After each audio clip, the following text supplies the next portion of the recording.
Some factors that affect muscular fitness or the development of your muscular fitness are physiological factors, and they create muscle contractions and strength gains. And those factors are neural function, types of muscle fiber, overload, specificity of training, training volume, and periodization.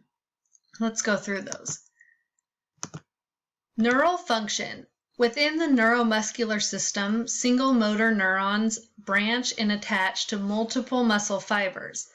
The motor neuron and the fibers it innervates, or the nerve that supplies the muscle fibers, form a motor unit.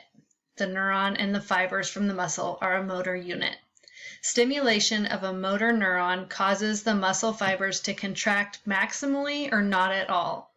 Once the signal from the brain travels all the way through the motor neuron, it signals the muscle to contract, and once that signal begins, it's all or nothing. The muscle fiber will contract maximally or not at all if it's not signaled.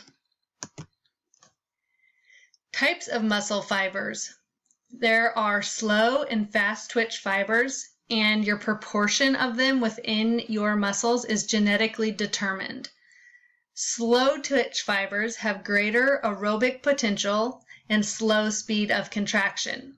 Fast twitch fibers have greater anaerobic potential and fast speed of contraction. Your fast twitch fibers are important in strength training.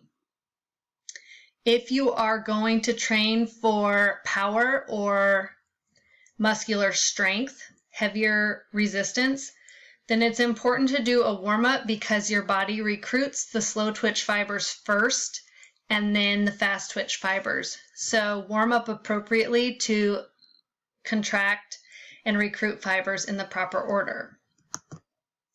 Overload. Overload is when strength gains are achieved in a couple ways. First, there's the increased ability of individual muscle fibers to generate a stronger contraction. Then, recruiting a greater proportion of the total available fibers for each contraction. Several procedures can be used to overload. You can increase intensity, repetitions, speed of contraction, and volume. We'll go over those all in a moment. It's important to also decrease the speed or increase the rest intervals if you have a higher volume. Any combination of the above, intensity, repetition, speed, volume, will elicit overload. It all has to do with your planning. So sometimes overload and progression are combined to be called progressive overload. Specificity of training. Training programs must be specific to maintain the desired effects. You have to train the muscle groups that you're going to use in the sport or activity. Sometimes this is called SAID training, S-A-I-D, specific adaptation to imposed demand. If you want to be stronger in your legs, if you are a football lineman, then you have to do squats and movements that exactly mimic the movement in your sport.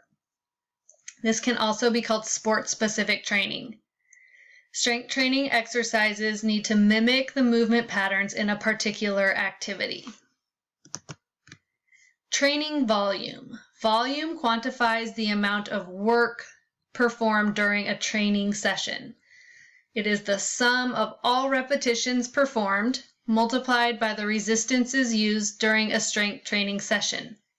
So in this first example, we can see that the total reps is the same, even though the number of sets is different and the number of reps in each set is different. The total reps are the same. Training volume is total reps multiplied by the weight or resistance used.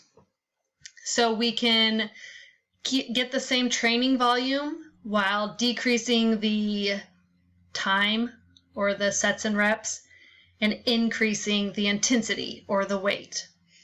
Different intensities, sets and reps are used for different goals. Finally, periodization is just cycling your training objectives. If you are trying to get stronger, you're training for muscular strength, you're not going to train at heavy weights every day. You might do low reps, high weight one day, rest a day, the next day train more for endurance. So higher reps, lower weight. This prevents overtraining, and some of the types of periodized training are classic periodization, which is when you're training for strength development. So you're building up the weight. So you'll do 8 reps or so at a certain weight and increase that weight over time. Reverse periodization for muscular endurance would be where you are trying to increase your volume through being able to do more reps. These are the factors that affect your physiology and your development of muscular strength.